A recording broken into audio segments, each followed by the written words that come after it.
പരിപാടിയൊക്കെ എങ്ങനെയാ സോളമ വിളിച്ചപ്പോ പറഞ്ഞേ? ആ ഇവിടെ നേരെ മോഹൻലാലിനെ കാണാൻ പോണെന്നാ പറഞ്ഞേ.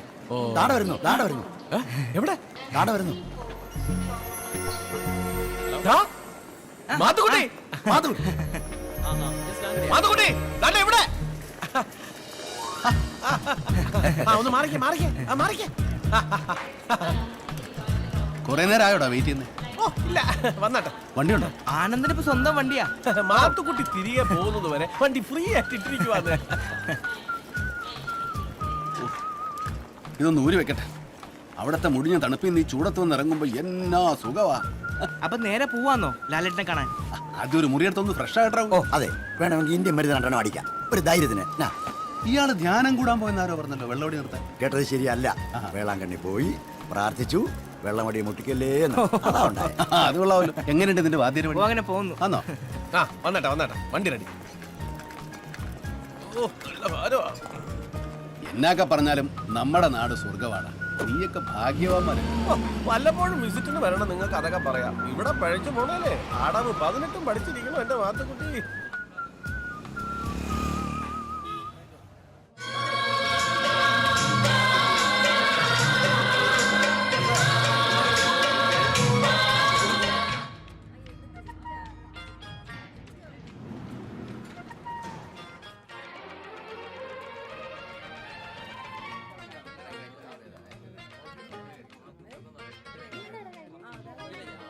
അത് ബാബുവാ. ഇടവേള ചാഴ്സൊക്കെ ഉള്ളിലായിരിക്കും.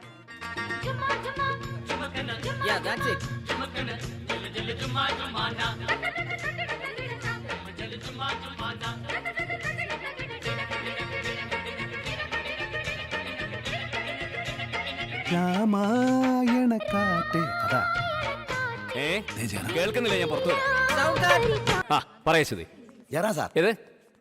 ഒരു മിനിറ്റ്. എന്താ? മാത്തുക്കുട്ടി എന്ന് പറയും, ജർമ്മനിന്നാ. ഓ, ലാൽ സാറിനെ കാണാൻ വന്നതാ. ലാൽ സാർ എന്ന് പറയുമ്പോ നമ്മുടെ മോഹൻലാൽ സാർ. മനസ്സിലായി. ലാല് രണ്ടെണ്ണല്ലോ ഇപ്പൊ. ഓ ബാബു ഒന്ന് വന്നേ. ഇവര് മോഹൻലാലിനെ കാണാൻ ജർമ്മനിന്ന് വന്നവരാണ്. ഒന്ന് അറേഞ്ച് ചെയ്ത് കൊടുക്കുമോ? ജർമ്മനിന്ന് മാത്തുക്കുട്ടിയാന്ന് പറഞ്ഞാൽ മതി. വരുന്ന വിവരം ആന്റണി പെരുമ്പാവൂർ സാർ നേരത്തെ വിളിച്ച് പറഞ്ഞിട്ടുണ്ട്. ഇവിടെ നിന്നാ മതി, ഞാൻ വിളിച്ചോണ്ട് വരാം. പറയാ ശ്രുതി.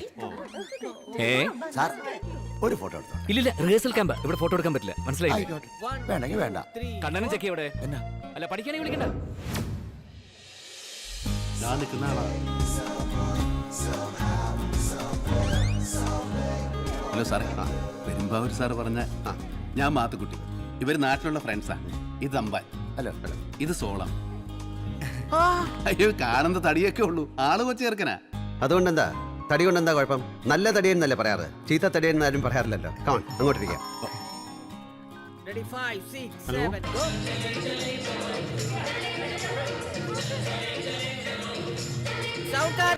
ബാബു 7 പ്രോഗ്രാം എന്നാണ് പറഞ്ഞിരുന്നത്. അത് പെട്ടാവോ? ഡേറ്റ് ഒക്കെ കുഴയേ. 24th എനിക്ക് ഷാർജ എത്തിയേ പറ്റൂ. ഏയ്, ലാലേട്ടൻ പറഞ്ഞിട്ട് ഞാൻ സ്പോൺസർ സൈമനെ വിളിച്ചിരുന്നു. അയാൾ ഇവന്മാർക്ക് പ്രോഗ്രാം ഒന്നും കൊടുക്കാൻ പോണില്ല.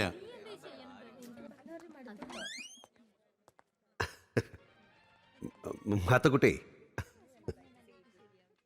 ജർമ്മനിയിലെ ഞങ്ങളുടെ ഈ ഷോയ്ക്ക് ഒരു സ്പോൺസറാണുള്ളത്. ഫ്രാങ്ക്ഫർട്ടിലെ ഒരു സൈമൺ ജോൺ, അറിയാമല്ലോ. അപ്പോൾ അയാൾ പറഞ്ഞതനുസരിച്ച് 7 സ്ഥലങ്ങളിലാണ് ഞങ്ങൾ ഈ ഷോ ചെയ്യുന്നത്. ഞാൻ വരാം. അതനുസരിച്ചാണ് ഞങ്ങൾ ഞങ്ങളുടെ കൂടെയുള്ള ആൾക്കാരുടെയൊക്കെ ഡേറ്റ്സ് ഷെഡ്യൂൾ ചെയ്തിരിക്കുന്നത്. അപ്പോൾ എനിക്കോ എൻ്റെ കൂടെയുള്ള ആൾക്കാർക്കോ സൈമൺ ജോണിനോട് പോയി ഇനി ഒരു സ്ഥലത്തൂടെ ഷോ വയ്ക്കാൻ പറയാൻ പറ്റുകയില്ല. അല്ലെങ്കിൽ നിങ്ങൾ സൈമൺ ജോണുമായിട്ട് സംസാരിച്ച് ഒരു ധാരണ എത്തണം. ഓക്കെ. സാറേ, ഞങ്ങളുടെ കാര്യം ഒന്ന് പറയാം. സാർ ഒന്ന് കേൾക്കണം. ശരി, പറയൂ. ഞങ്ങളെന്ന് പറയുമ്പോൾ ഡുസിൽഡ്രോഫിനടുത്ത് മെറ്റ്മാൻ എന്ന് പറയും. അവിടെ ചുറ്റുവട്ടത്തായിട്ട് ഞങ്ങളൊരു 10-25 കുടുംബങ്ങളുണ്ട്. ഒട്ടുമുക്കാൽ പേരും പത്തനംതിട്ട ജില്ലക്കാരാ. സാറിൻ്റെ മദർ ഹൗസിൻ്റെയും നമ്മുടെ ക്യാപ്റ്റൻ രാജുചേട്ടൻ്റെയൊക്കെ ഏരിയ കഴിഞ്ഞ് അങ്ങ് പോകണം. ശരിക്കും പറഞ്ഞാൽ പ്ലാങ്കമൺ. ജർമ്മനിയിൽ ഇപ്പോൾ 10-25 കൊല്ലമായിട്ടുള്ള ഞങ്ങളുടെ സംഘടനയുടെ 25ാം വാർഷികമാണ് വരുന്നത്. Silver jubilee. സാറിൻ്റെയും കമ്പനിക്കാരുടെയും പരിപാടി ഞങ്ങൾക്ക് തരാമെന്ന് ഈ സൈമൻ അച്ചായൻ ഏറ്റിരുന്നതാ ജൂബിലിക്ക്. ഇപ്പം എന്നാ പറ്റി? പുള്ളിക്കാരൻ പാലം അങ്ങ് വലിച്ചു. എന്നാ ചെയ്യുമെന്ന് പറഞ്ഞു. സത്യം എന്നാന്ന് വെച്ചാ സംഗതി അവിടെ ഉള്ളവരുടെ ഇടയിലെ പൊളിറ്റിക്സാ. ഇനിയിപ്പം സാറ് വിചാരിച്ചാലേ രക്ഷയുള്ളൂ. സാറിൻ്റെ ഒരു വാക്ക്. സാർ ആ ഫോൺ എടുത്തും വെച്ച ഒരു വിളി, എടാ സൈമനെ, ആ മെറ്റ്മാനും കൊണ്ട് ഒരു ഷോയിങ് വെച്ചേക്ക്. എല്ലാം നമുക്ക് വേണ്ടപ്പെട്ടവരെല്ലാം പോയി. ഏതാ? നോക്കൂ മാത്തുക്കുട്ടി, പറഞ്ഞാട്ടെ സാറേ. സമയം കുറച്ചേ ഉള്ളൂ. അകത്ത് റിഹേഴ്സൽ നടക്കുകയാണ്. അവരൊക്കെ എനിക്ക് വേണ്ടി വെയിറ്റ് ചെയ്യാണ്. അതുകൊണ്ട് ഞാൻ ചുരുങ്ങിയ വാക്കുകളിൽ കാര്യം പറയാം. സൈമൺ വിചാരിച്ചാലേ ഇത് നടക്കുള്ളൂ. ഇക്കാര്യത്തിൽ അയാളെ നിർബന്ധിക്കാൻ എനിക്ക് പറ്റില്ല. I am so sorry. അപ്പൊ അങ്ങനെയാണല്ലേ? അങ്ങനെയാണ്. ശരി സാർ. അത് വിളി നമ്മൾ വിട്ടേക്കാം. നമ്മൾ എന്നാ ഇതിനാ ചുമ്മാ സാറിന് സമയം കളയുന്നേ. അല്ല എന്നാ പിന്നെ ഞാൻ ഞങ്ങളുടെ പ്രസിഡന്റിനെ വിളിച്ചങ്ങ് പറഞ്ഞേക്കാം. സൈമൻ അച്ഛനെ ഒന്നുകൂടെ കോൺടാക്ട്. അയാൾ പറഞ്ഞാൽ ഞങ്ങൾ വേറെ സ്ഥലത്തെ ഷോയോ മറ്റോ ക്യാൻസൽ ചെയ്ത് നിങ്ങളുടെ സ്ഥലത്ത് ചെയ്ത് തരാം. ഞങ്ങൾക്ക് സന്തോഷമേ ഉള്ളൂ. അങ്ങനെ ആട്ടെ. ഏതായാലും സാറിനെ നേരിട്ടൊന്ന് കാണാനൊത്തല്ലോ, അത് തന്നെ മഹാഭാഗ്യം. ഞാൻ വലിയ ഫാനാ കേട്ടോ. ആയിക്കോട്ടെ. ഈ സ്പടികം പോലത്തെ പടമൊക്കെ നല്ല ഇതായിരുന്നു. മുണ്ടുപറിച്ചടിയും ആട്ടിന്റെ ചോരകുടിയൊക്കെ നല്ല ജോറായിരുന്നു. ഇപ്പൊ ആ സൈസ് ഒന്നും ഇറക്കുന്നില്ലയോ? അതൊക്കെ സംവിധായകരല്ലേ തീരുമാനിക്കണ്ടേ. അപ്പൊ ടാങ്കേ ടാങ്ക് ആൻഡ് ഗുഡ് ആൻഡ് ടാഗ്. അയ്യോ ജർമ്മനൊക്കെ അറിയാം. സാർ മറന്നൊന്നും പറയരുത്. ഒരു ഫോട്ടോ എടുത്തോട്ടെ. ഓ എടുത്തോളൂ എടുത്തോളൂ. ആ സോളാ നീ കൂടെ നിങ്ങളാ. എന്നാ പിന്നെ ഞാനും കൂടെ നിന്നേക്കാം. ആ റെഡി സാർ ഒന്നുകൂടെ. ഒന്നുകൂടെ എടുത്തോ. Thank you sir. ഓക്കെ. അയ്യോ ആരാ ലാലേ അത്? ജർമ്മനിന്നാ. മാത്തുക്കുട്ടി എന്ന് പറയും. നിനക്ക് വേണോ? എനിക്ക് വേണ്ട.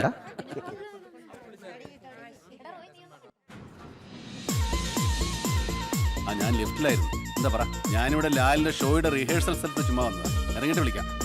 അല്ലെങ്കിൽ നീ ഒരു കാര്യം ചെയ്യും, നേരെ ലൊക്കേഷനിലേക്ക് വാ. ഓക്കെ.